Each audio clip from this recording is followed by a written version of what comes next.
Picture this: 3 beautiful princesses, once the pride of their kingdom, now wild-eyed and disheveled, tearing through the streets of ancient Argos. Their royal gowns are in tatters, their hair a tangled mess.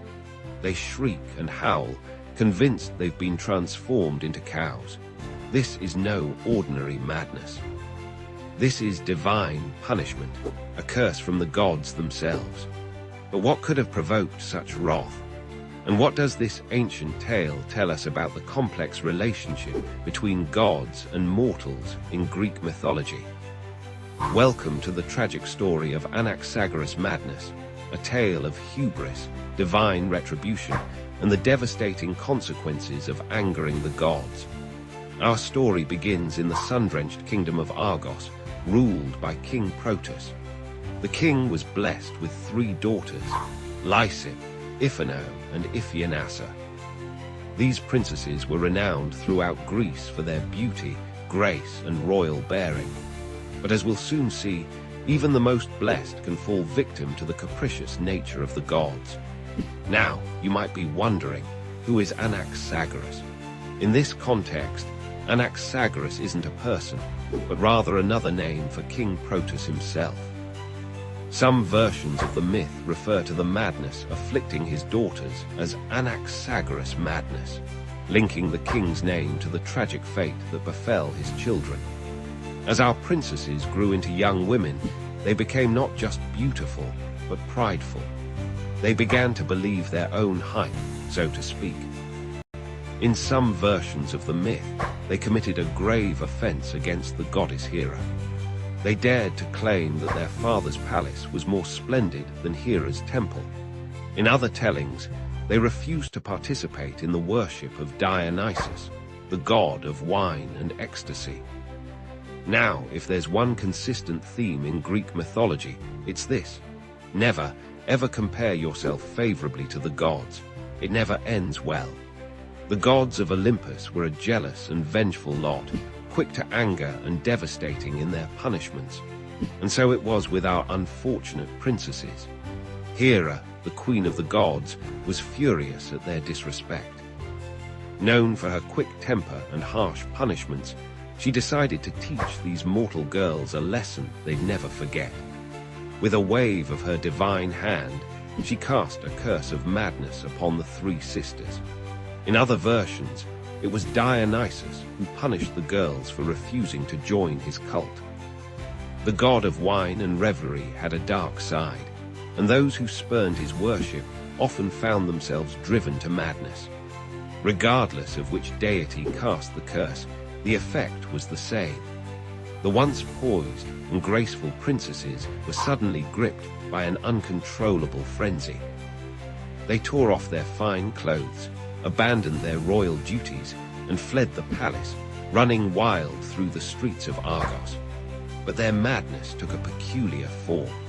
The princesses became convinced they had been transformed into cows. They began to moo and low, pawing at the ground and trying to graze on grass. They fled the city, roaming the countryside, terrifying the local farmers and wreaking havoc wherever they went. Imagine the shock and horror of the people of Argos. These were their princesses, the daughters of their king, now reduced to this pitiful state. The once proud King Protus was devastated. He watched helplessly as his beloved daughters lost their minds and their humanity. The madness of the princesses didn't just affect them. It spread like a contagion through the women of Argos. Soon, other women began to abandon their homes and families, joining the princesses in their wild rampage across the land. The kingdom was thrown into chaos. Protus was desperate to find a cure for his daughters. He sent word far and wide, seeking anyone who could break the divine curse. But who could undo the work of the gods? Enter Melampus, a legendary seer and healer. Melampus was known for his ability to understand the language of animals and his skill in purification rituals. When he heard of the plight of the princesses, he saw an opportunity. Melampus approached King Protus with an offer. He would cure the princesses in exchange for 1/3 of the kingdom. Protus, in his desperation, refused. The price was too high. But as time passed and the madness worsened, spreading to more and more women of Argos, Protus became increasingly desperate. When Melampus returned, he had raised his price. Now he demanded 2/3 of the kingdom, 1/3 for himself and 1/3 for his brother. With no other choice, Protus agreed. Melampus set to work, performing elaborate purification rituals. He used his knowledge of herbs and his mystical abilities to gradually bring the princesses back to sanity. Some versions of the myth say he chased the women with a group of strong young men, eventually driving them into a temple where he performed the healing ritual. Slowly but surely, the princesses regained their senses. They stopped believing they were cows, ceased their wild behavior, and returned to their human selves. The contagion of madness that had spread through the women of Argos was also cured. But the story doesn't end there. The experience had profoundly changed the princesses. They were humbled by their ordeal, no longer the prideful young women who had dared to compare themselves to the gods. They dedicated themselves to the worship of Hera or Dionysus, depending on the version, ensuring they would never again provoke divine wrath. As for Melampus, he became a powerful figure in Argos, ruling over 2/3 of the kingdom alongside Protus. His descendants would go on to play important roles in other Greek myths. So what can we learn from this ancient tale? First and foremost, it's a stark warning about the dangers of hubris. The Greeks believed that excessive pride or self-confidence would invariably lead to nemesis, divine retribution.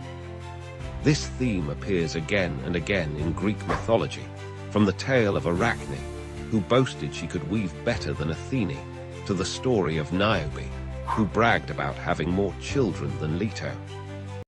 The myth also highlights the Greeks' complex relationship with their gods. The Olympian deities were not distant, benevolent figures, but active participants in mortal affairs, quick to anger and harsh in their punishments. This story reminds us that in the Greek worldview, mortals were always at the mercy of divine whims. Moreover, the tale explores the thin line between sanity and madness. The Greeks were fascinated by the concept of mania, divine madness, which could be both a curse and a source of inspiration. The madness of the princesses, while a punishment, also connects them to the divine in a twisted way. The story of Anaxagoras' madness has inspired artists and writers for centuries. It's been depicted in ancient Greek vase paintings, referenced in classical literature, and reinterpreted by modern authors.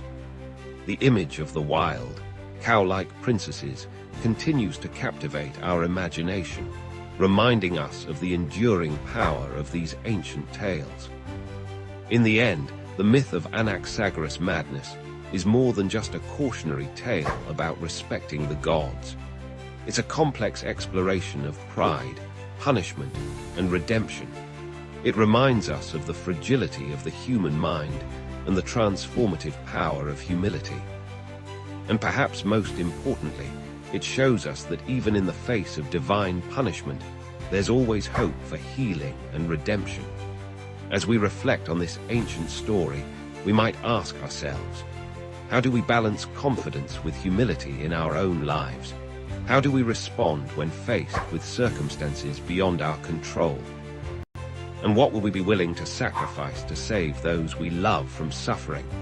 These are the questions that have made Greek mythology endure for thousands of years. They speak to fundamental human experiences and emotions that resonate across time and cultures. The madness of Anaxagoras' daughters might seem far removed from our modern world, but the themes it explores, pride, punishment, desperation, and redemption, are as relevant today as they were in ancient Greece. So the next time you feel tempted to boast about your achievements or compare yourself favorably to others, remember the tale of the princesses of Argos. A little humility might just save you from mooing your Imagine a love so strong it could withstand a 20-year separation. This is the tale of Penelope and Odysseus, a story of unwavering loyalty in the face of divine temptation. When Odysseus, the clever king of Ithaca, set sail for Troy, he left behind his devoted wife Penelope and their infant son. Little did they know their separation would last 2 decades. As Odysseus faced monsters and gods on his journey home, Penelope fought her own battles. Besieged by suitors wanting her hand and kingdom, she used her wit to keep them at bay. She promised to choose a new husband once she finished weaving a shroud, but each night she secretly undid her day's work. Meanwhile, Odysseus found himself trapped on the island of the enchanting nymph Calypso. She offered him immortality and eternal youth, but Odysseus longed for home and his mortal wife.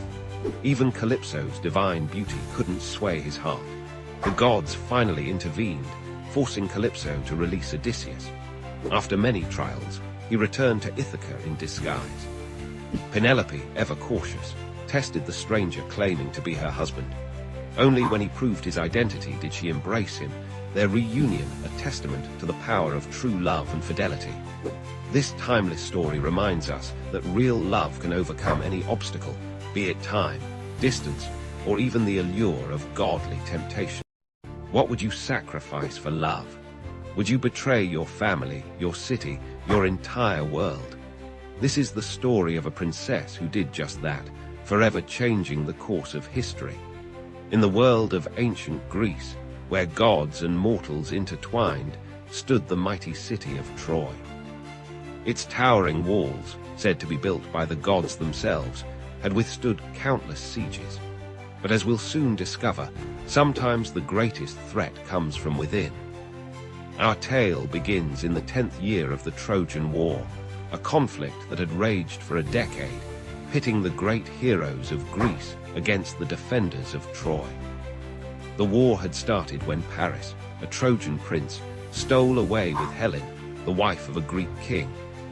Now, the shores of Troy were lined with 1,000 Greek ships, their warriors determined to bring Helen home and Troy to its knees.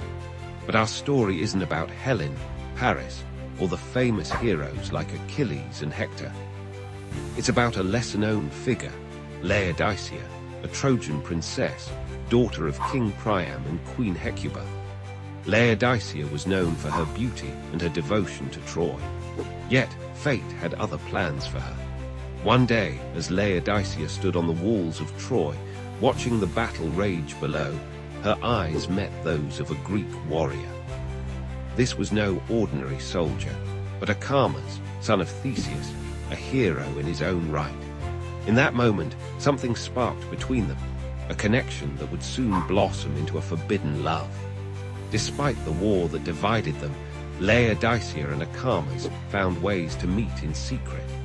They shared stolen moments away from the prying eyes of both Trojans and Greeks. With each encounter, their love grew stronger, and so did Laodicea's in a conflict. On one side stood her loyalty to Troy, her family, and everything she had ever known. On the other, a love so powerful it seemed to transcend the bitter war around them. Laodicea was torn, caught between two worlds, two loyalties. As the war dragged on, the situation in Troy grew desperate. Food was scarce, morale was low, and the once impenetrable walls began to show signs of wear. The Greek army, led by the clever Odysseus, had come up with a new strategy, a giant wooden horse, presented as a gift to the Trojans. Most Trojans saw the horse as a sign of Greek surrender, a tribute to their endurance. But Laodicea knew better. In one of their secret meetings, Acamas had revealed the truth. The horse was a trap, filled with Greek warriors waiting to strike. Now, Laodicea faced the most difficult decision of her life. Should she warn her people, potentially saving Troy but losing Acamas forever? Or should she keep the secret, betraying her city for a chance at love and a new life in Greece? In the end, love won out. When night fell and the city slept, Laodicea made her way to the gates of Troy. With trembling hands, she unlocked them, allowing Achamas and his fellow Greeks to enter the city undetected. What followed was a night of terror and destruction. The Greeks poured out of the wooden horse, catching the Trojans completely off guard. The city that had stood for centuries fell in a single night. The screams of the dying and the roar of flames filled the air as Troy burned. Laodicea watched in horror as her home crumbled around her. The full weight of her decision crashed down upon her. She had saved her love, but at what cost? Her family, her people, everything she had ever known was being destroyed before her eyes. In the chaos of the falling city, Laodicea and Achamas managed to escape. They boarded a Greek ship, setting sail for a new life together. But as Troy faded into the distance, shrouded in smoke and flame, Laodicea was haunted by the consequences of her actions. The story of Laodicea and the fall of Troy raises profound questions about the nature of love, loyalty, and the choices we make. Was Laodicea right to follow her heart, even at the cost of her city's destruction? Or should duty and loyalty to one's people always come first? These are not just questions for the ancient world. Even today, we often find ourselves torn between conflicting loyalties, between love and duty, between personal desires and societal expectations. Laodicea's tale reminds us that our choices, especially in matters of the heart, can have far-reaching consequences. The fall of Troy marked the end of an era in Greek mythology. It was a pivotal moment that spawned countless other stories: the wanderings of Odysseus, the tragedy of Agamemnon, the founding of Rome by Aeneas. And at the heart of it all was Laodicea's fateful decision. In the years that followed, Laodicea's story was told and retold. Some portrayed her as a tragic heroine, torn between love and duty. Others saw her as a cautionary tale about the dangers of betrayal. Greek playwrights and poets would revisit her story, exploring the complexities of her choice and its aftermath. The tale of Laodicea and the fall of Troy has echoed through the centuries, inspiring artists, writers, and thinkers. It has been depicted in ancient pottery, Renaissance paintings, and modern literature. The image of Troy burning, with Laodicea and Achamas fleeing by ship, has become an enduring symbol of love's power to both create and destroy. But perhaps the most important legacy of Laodicea's story is how it reflects our own struggles with difficult choices. We may not be princesses or warriors, and the fate of cities may not hang in the balance, but we all face moments where we must choose between competing loyalties. Do we follow our hearts, even if it means hurting those close to us? Do we prioritize our own happiness over our obligations to others?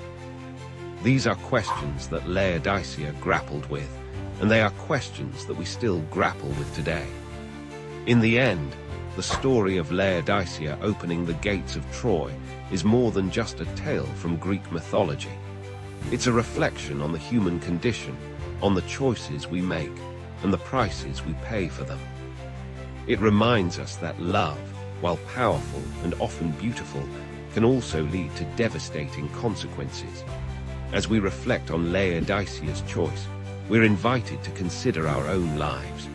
What would we do in her position? What are we willing to sacrifice for love? And how do we balance our personal desires with our responsibilities to others?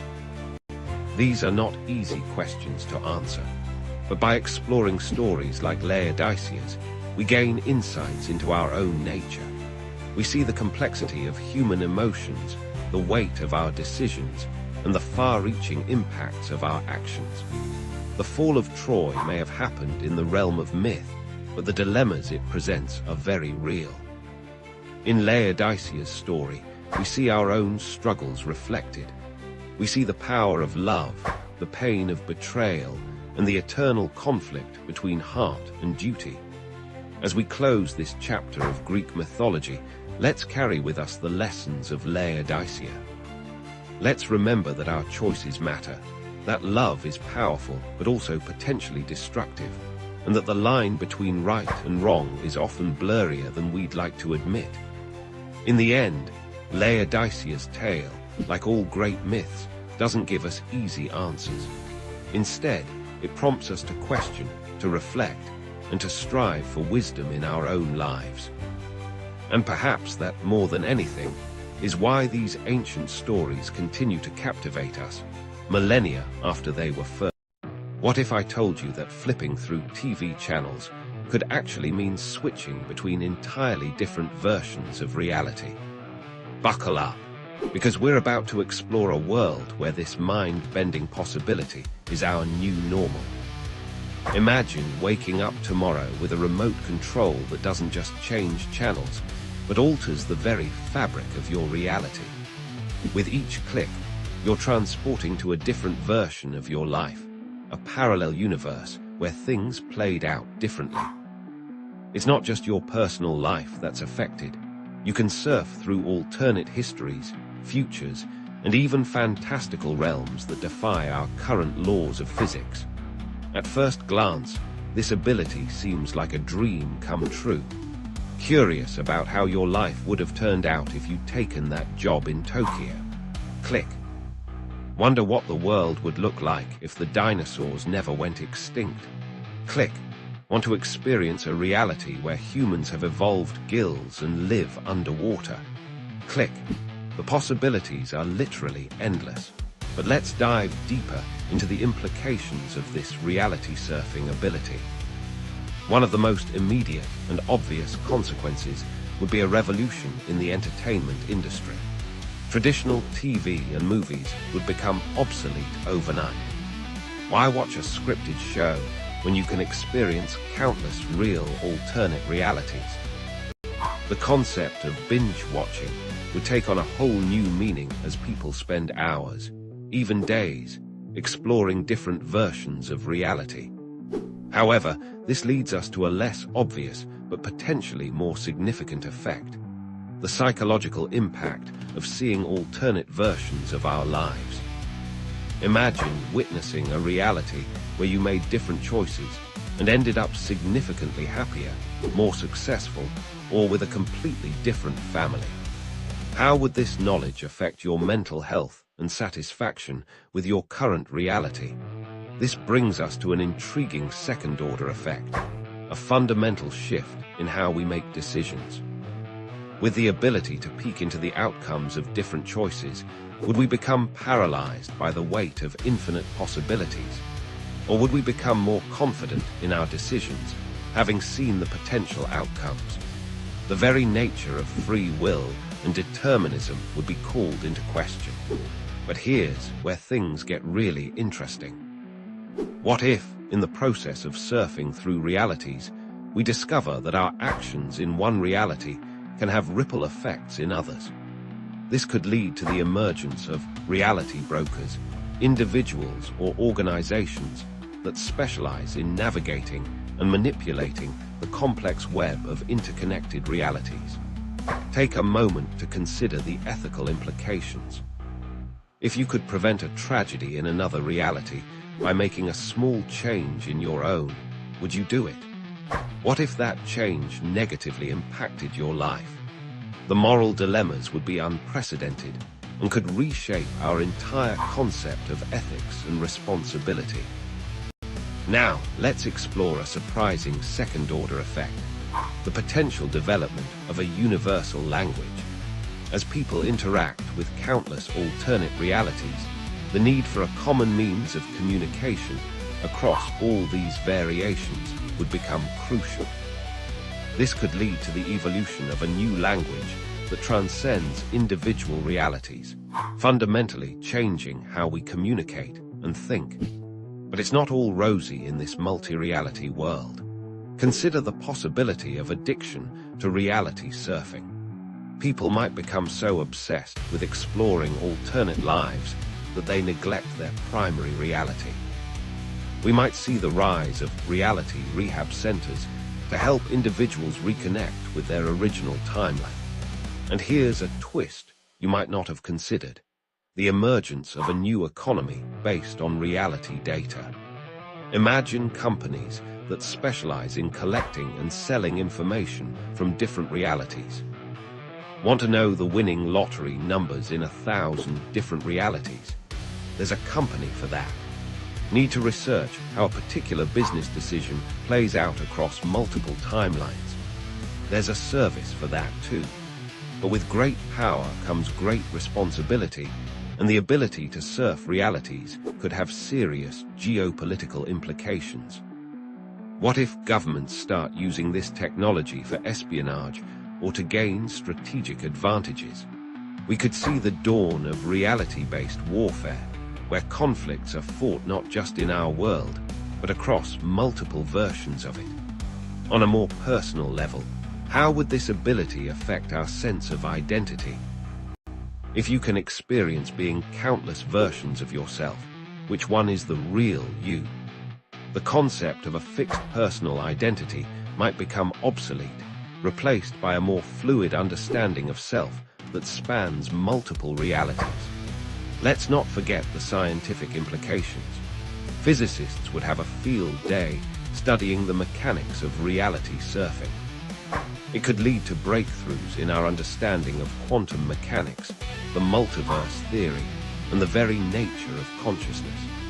We might discover that consciousness itself is the key to navigating between realities. But here's a mind-bending possibility. What if we discover that our reality is just one channel that someone else is surfing through? It could completely upend our understanding of free will and the nature of existence itself. As we surf through these possibilities, we must also consider the potential for unforeseen consequences. What if constant reality switching starts to destabilize the fabric of the multiverse? We might need to develop reality conservation practices to prevent the collapse of the entire system. On a lighter note, imagine the impact on pop culture. Reality crossover events could become the new trend, with people organizing parties where everyone brings elements from different realities they've visited. Fashion would explode with influences from countless alternate worlds. But let's circle back to a crucial question. How would this ability change our appreciation for our own reality? Will we become more grateful for what we have, seeing the infinite possibilities of what could have been? Or would we become eternally dissatisfied, always wondering if the grass is greener in another reality? As we wrap up our journey through this hypothetical multiverse, it's clear that the ability to channel surf through realities would fundamentally reshape every aspect of our existence. From our personal lives to our societal structures, from our understanding of science to our concept of morality, nothing would remain untouched. So the next time you pick up your TV remote, take a moment to appreciate the simplicity of just changing channels. Because in a world where each click could transport you to a different reality, the simple act of watching TV would never be the same again. And here's a final thought to keep you up at night. In an infinite multiverse of possibilities, who's to say this reality surfing scenario isn't already happening? Maybe, just maybe, you're already unknowingly surfing through realities. The question is, which channel are you on? Have you ever wondered why life seems harder now than in the good old days? Greek mythology has an answer. Picture this, a world of perpetual spring where humans lived among the gods. This was the golden age, created by Cronus. People knew neither toil nor sorrow, living in perfect harmony, but nothing lasts forever. Zeus overthrew Cronus, ushering in the Silver Age. Humans now aged, needing shelter and food. They lived 100 years as children, but their adult lives were short and marked by foolishness. Dissatisfied, Zeus created the Bronze Age. These humans were strong and warlike, forging weapons and bringing violence to the world. Finally came our age, the Iron Age. Here, virtue is scarce, and hardship is plenty. We must work constantly to survive, facing disease, war, and famine. This myth reflects the Greek view of history as a gradual decline. Each metal symbolizes the decreasing value of human life and morality. Yet, hope remains. Even in our Iron Age, we can strive for the virtues of the Golden Age. The myth challenges us. In a world of iron, can we find the gold within ourselves? Imagine a world where mortals could challenge the gods themselves. Welcome to ancient Greece, where the Olympic Games were born, a testament to human strength, divine honor, and the unbreakable bond between gods and men. Our story begins over 2,700 years ago in the sacred sanctuary of Olympia. Here, nestled in the western Peloponnese, a tradition was about to unfold that would shape the course of human history. But why here? Why now? To understand, we must look to the king of the gods himself, Zeus. Zeus, lord of the sky and ruler of Mount Olympus, was revered above all others in the Greek pantheon. His power was unmatched, his wisdom unparalleled, and it was in his honor that the first Olympic Games were held.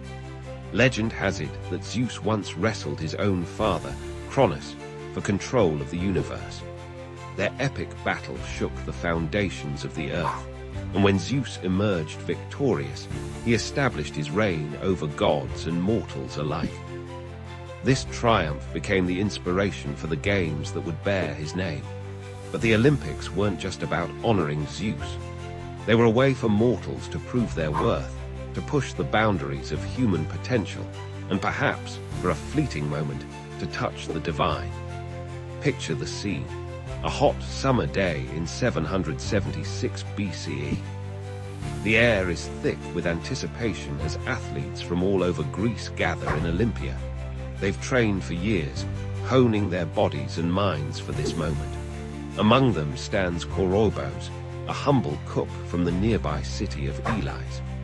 Little does he know, he's about to make history. As the games begin, a hush falls over the crowd. The first event is announced, a foot race, a single sprint across the stadium. Korobos takes his place at the starting line, his heart pounding in his chest. The signal is given, and he explodes into action. His feet barely touch the ground as he flies across the dusty track. The world around him blurs, and for those few precious seconds, Korobos feels the power of the gods coursing through his veins. He crosses the finish line first, becoming the very first Olympic champion in recorded history. But this was just the beginning. Over the next 5 days, athletes would compete in a variety of events, each designed to showcase different aspects of human excellence. There was wrestling, where competitors grappled in the scorching sun, their bodies slick with olive oil. The discus throw, where athletes launched a heavy stone disc, aiming for distance and precision. And the long jump, where competitors leapt with weights in their hands, defying gravity itself. Yet the most prestigious event was the pentathlon, a grueling test of all-around athletic ability. It combined running, jumping, wrestling, discus throwing, and javelin throwing. The winner of this event was considered the ultimate athlete, a mortal who had achieved a level of perfection worthy of the gods themselves. As the games progressed, something remarkable happened. The competition transcended mere physical prowess. It became a celebration of the human spirit, a showcase of determination, discipline, and the relentless pursuit of excellence. But the Olympics were more than just a sporting event. They were a sacred ritual, a time when all of Greece came together in peace. During the Games, a sacred truce was declared. Wars were suspended, and athletes could travel safely to Olympia. This Olympic peace was so revered that it was said even the gods observed it. The Games were also a time of great cultural exchange. Poets recited epic tales of heroes and gods. Philosophers engaged in heated debates about the nature of existence. Artists created stunning sculptures and paintings, capturing the beauty and power of the human form. The Olympics became a melting pot of ideas, a crucible where Greek culture was forged and refined. As night fell on the final day of the Games, the victors were crowned. But they didn't receive gold medals or cash prizes. Instead, they were adorned with olive wreaths, cut from the sacred trees of Zeus himself. These simple crowns were worth more than any treasure, for they symbolized divine favor and immortal glory. The impact of the Olympic Games extended far beyond the borders of Greece. As the tradition grew, it spread throughout the ancient world. The Games became a model for other athletic competitions, inspiring similar events in Rome, Egypt, and beyond.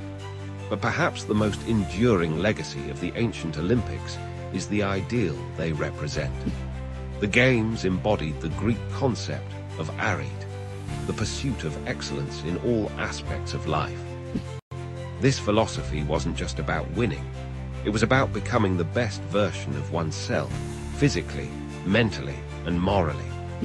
The ancient Olympics continued for nearly 12 centuries, surviving wars, political upheavals, and the rise and fall of empires.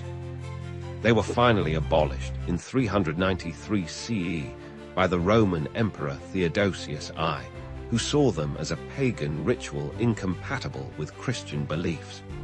Yet the spirit of the Olympics refused to die. It lay dormant for centuries, waiting for the right moment to resurface. That moment came in 1896, when the modern Olympic Games were born. Inspired by the ancient tradition, these new games sought to recapture the glory and ideals of their predecessors. Today, the Olympic Games continue to captivate the world. Every 4 years, athletes from across the globe come together, just as they did in ancient Olympia. They compete not just for medals, but for the chance to write their names in the annals of history, to join the ranks of heroes who have pushed the limits of human achievement. As we watch modern Olympians perform seemingly impossible feats, we're connected to those ancient Greeks who first gathered to honor Zeus. We're reminded that the human spirit is capable of incredible things, that with dedication and perseverance, we can all touch the divine. The story of the first Olympic Games is more than just a tale from Greek mythology. It's a testament to the enduring power of human ambition, the unifying force of friendly competition, and the timeless quest for excellence. It reminds us that even in our modern world, we're not so different from those ancient athletes who stood in the shadow of Mount Olympus, reaching for the sky. So the next time you watch the Olympics, remember Korobos and his fellow athletes. Remember the sacred olive groves of Zeus and the hallowed grounds of Olympia. For in those moments of sporting brilliance, we're not just witnessing a competition, we're participating in a tradition that has shaped human civilization for nearly 3 millennia. The Olympic flame continues to burn brightly, a beacon of hope and inspiration for all humanity. It challenges us to be faster, higher, and stronger, not just in sports, but in all aspects of our lives. And in doing so, it keeps alive the spirit of those first games, where mortals dared to compete in. Imagine being offered eternal life, youth, and the love of a goddess. Now imagine turning it all down. Sounds crazy, right?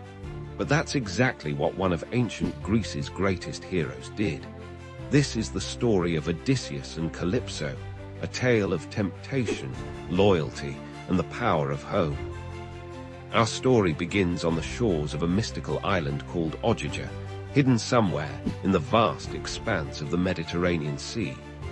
It's here that we find our hero, Odysseus, legendary king of Ithaca and veteran of the Trojan War.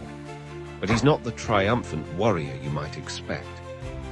Instead, he's a shipwrecked sailor, the lone survivor of yet another disaster in his long and troubled journey home. As Odysseus drags himself onto the beach, exhausted and alone, he has no idea that he's about to face one of the greatest challenges of his epic odyssey. For this island is the home of Calypso, a powerful nymph whose name means to conceal. And conceal she will, keeping Odysseus hidden from the world for 7 long years. Now, you might be wondering, who exactly is Calypso? In Greek mythology, she's the daughter of the Titan Atlas, forced to hold up the sky for eternity. Calypso is a complex figure, part goddess, part nymph, with the power to enchant mortals and even grant immortality. She's beautiful beyond compare, with a voice so sweet it could make the birds stop singing to listen. When Calypso finds Odysseus on her shore, she's immediately smitten. Here, at last, is a companion to share her isolated existence. She takes him to her cave, a palace of crystal columns and blooming vines, where fountains of pure water flow and the air is always sweet with the scent of cedar and incense. Calypso offers Odysseus everything: comfort, luxury, and her undying love. She even promises him the ultimate gift: immortality. Imagine never growing old, never fearing death, living forever in a paradise with a beautiful goddess. It's an offer that would tempt even the strongest-willed mortal. But Odysseus is no ordinary mortal. He's the man of 1,000 tricks, the great strategist of the Trojan War, and the king who's been trying to return to his kingdom for a decade. More importantly, he's a man with a wife waiting for him back home. Penelope, Odysseus' wife, is a legend in her own right. For 20 years, she's been fending off suitors who want to claim Odysseus' throne, believing him dead. She's used every trick in the book to stay faithful, including weaving a burial shroud by day and unraveling it by night, promising to choose a new husband only when the shroud is finished. It's the thought of Penelope that keeps Odysseus going. Every day he sits on the shore of Calypso's island, staring out at the sea, his eyes filled with tears as he longs for home. He's surrounded by beauty and offered eternal life, but his heart remains in Ithaca. This stalemate continues for 7 years. 7 years of Calypso's love and Odysseus' refusal. 7 years of luxury and longing. But the gods of Olympus are watching, and they're about to intervene. Athene, the goddess of wisdom and Odysseus' divine patron, pleads his case to Zeus, king of the gods. She argues that it's not right for a mortal hero to be kept against his will, even by a goddess. Zeus agrees and sends Hermes, the messenger god, to Ogygia with orders for Calypso to release Odysseus. Imagine the scene: Hermes, with his winged sandals, flying across the sea to this hidden island. He lands on the shore and makes his way to Calypso's cave. The nymph is not happy to see him. She knows why he's there, and she's not ready to give up her mortal love. Calypso argues passionately. She points out the unfairness of the gods, who allow themselves to take mortal lovers but forbid goddesses from keeping mortal men. She reminds them that she saved Odysseus when no one else would, nursing him back to health and offering him a life of eternal bliss. But the will of Zeus cannot be denied. With a heavy heart, Calypso accepts the divine decree. She goes to Odysseus, who's sitting on the beach as usual, gazing towards home. For the first time in 7 years, she tells him he's free to leave. Now, here's where the story gets really interesting. Calypso doesn't just tell Odysseus he can go, she offers to help him leave. She provides him with tools to build a raft, supplies for the journey, and even favorable winds to speed him on his way. It's a testament to her love that even in letting him go, she seeks to protect him. But before Odysseus leaves, Calypso makes one last attempt to persuade him to stay. She reminds him of what he's giving up: eternal youth, immortality, and her undying love. She warns him of the dangers he'll face on his journey home and the uncertain welcome that might await him after so many years away. In response, Odysseus gives a speech that's become one of the most famous in all of Greek literature. He acknowledges Calypso's beauty and the temptation of her offer. But then he says something profound. He would rather die as a mortal, surrounded by his family and people, than live forever in isolation. This moment captures the essence of what makes Odysseus a hero in Greek mythology. It's not just his strength or cunning, but his very human desires and his willingness to face mortality for the sake of love and home.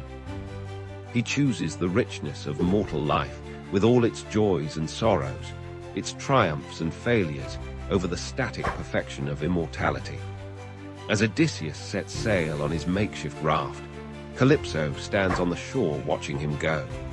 It's a bittersweet moment, the end of 7 years of love and the beginning of Odysseus' final journey home. The sea stretches out before him, full of dangers, but also full of promise. This story of Odysseus and Calypso is more than just a myth. It's a reflection on what it means to be human. It asks us to consider what we value most in life. Is it comfort and security? Or is it the connections we make with others, the sense of belonging to a place and a people? The tale has inspired countless works of art and literature over the centuries. Poets, painters, and sculptors have all tried to capture the moment of Odysseus' departure or Calypso's sorrow. The theme of temptation and the journey home has echoed through stories from ancient times to the present day. In our modern world, we might not face nymphs offering immortality, but we often find ourselves torn between comfort and challenge, between the easy path and the one that leads us back to our true selves.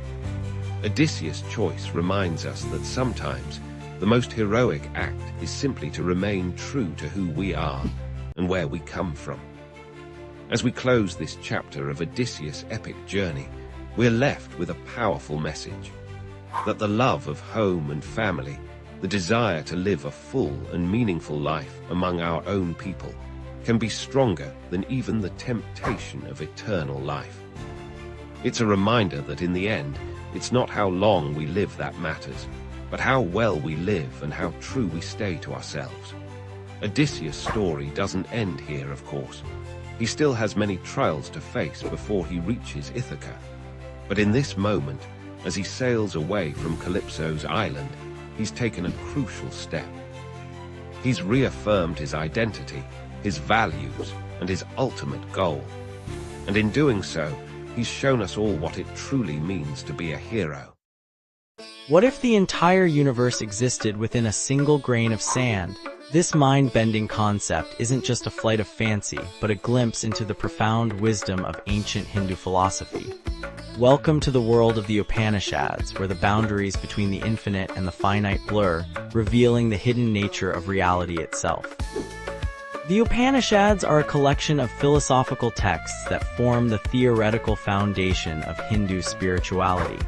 Composed over 2,500 years ago, these sacred scriptures contain some of the most profound insights into the nature of existence, consciousness, and the universe. At their core lies a revolutionary idea: the relationship between the bounded and the boundless, the finite and the infinite. Imagine you're standing on a vast, endless ocean. The water stretches as far as the eye can see in every direction. This ocean represents Brahman, the ultimate reality, infinite and all-encompassing. Now scoop up a handful of water. This handful represents you, me, and everything we perceive in our finite world. The Upanishads teach us that just as the water in your hand is identical to the water in the ocean, our individual consciousness is, in essence, the same as the infinite consciousness of Brahman. This concept is encapsulated in one of the most famous Upanishadic statements, thought-provoking, or that thou art. It means that your true self, your innermost essence, is one with the ultimate reality of the universe. It's a profound declaration of unity, suggesting that the divine is not something external or separate from us, but the very core of our being. But how can we, limited beings, comprehend the infinite? The Upanishads offer us a beautiful analogy. Picture a pot made of clay. The pot has a distinct shape, size, and purpose. It's finite and bounded, but what is it made of? Clay. The clay exists before the pot, gives the pot its form, and remains after the pot is broken. In this analogy, the clay represents Brahman, the infinite reality, while the pot represents all finite forms and beings in the universe. This brings us to another key teaching of the Upanishads, the concept of Maya, or illusion. Maya is what makes us perceive the world as separate, distinct entities rather than as manifestations of the same underlying reality. It's like watching a movie and getting so engrossed that you forget you're looking at a flat screen. The characters and events seem real and separate, but they're all projections of the same light source. The Upanishads don't just present these ideas as abstract philosophy. They bring them to life through dialogues and stories. One of the most famous is the conversation between the sage Uddalaka and his son Svetaketu. Uddalaka asks his son to bring him a fruit from a nearby banyan tree. He then asks Svetaketu to break it open. "What do you see inside?" Uddalaka asks. "Tiny seeds, father," Svetaketu replies. "Break one of the seeds open. What do you see now?" "Nothing, father." Uddalaka then delivers the profound lesson. "My son, that subtle essence which you do not perceive there, in that very essence stands the being of the huge banyan tree. In that which is the subtle essence, all that exists has its self. That is the true, that is the self, and you, Svetaketu, are that." This story beautifully illustrates how the infinite can exist within the finite, how the boundless can be found within the bounded. Just as the entire potential of a massive banyan tree exists within its tiny, seemingly empty seed, the infinite Brahman exists within each of us. But the Upanishads don't stop at mere philosophy. They offer practical wisdom for living in light of this profound truth. If we are all manifestations of the same infinite reality, then the barriers between us are illusory. This realization naturally leads to compassion, unity, and a sense of interconnectedness with all beings. Moreover, understanding our true nature as infinite consciousness can free us from the limitations and fears that come with identifying solely with our finite bodies and minds. It's like a wave realizing it's not just a temporary form, but the entire ocean itself. This shift in perspective can bring about a profound sense of peace and fearlessness. The Upanishads also teach us about the nature of happiness. They argue that true, lasting happiness cannot come from finite, external sources. Instead, it arises from recognizing our infinite nature.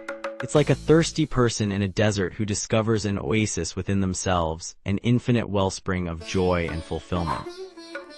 However, the Upanishads acknowledge that this is not an easy truth to grasp or live by.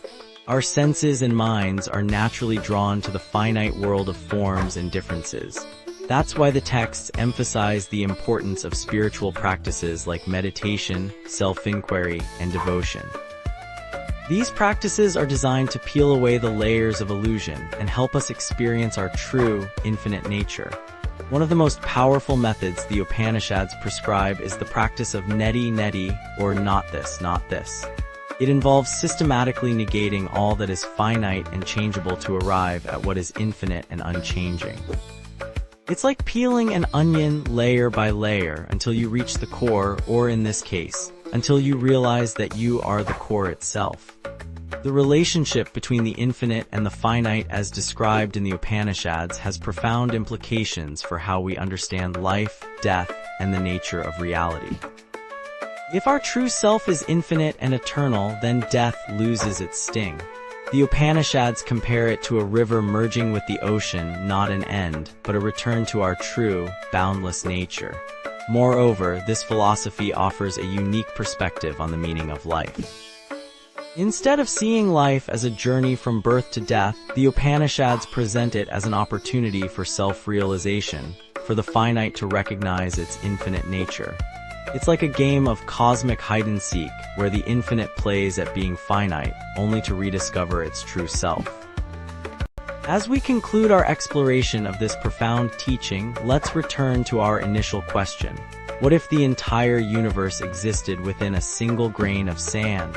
The wisdom of the Upanishads suggests that this is not just a fanciful idea, but a profound truth about the nature of reality.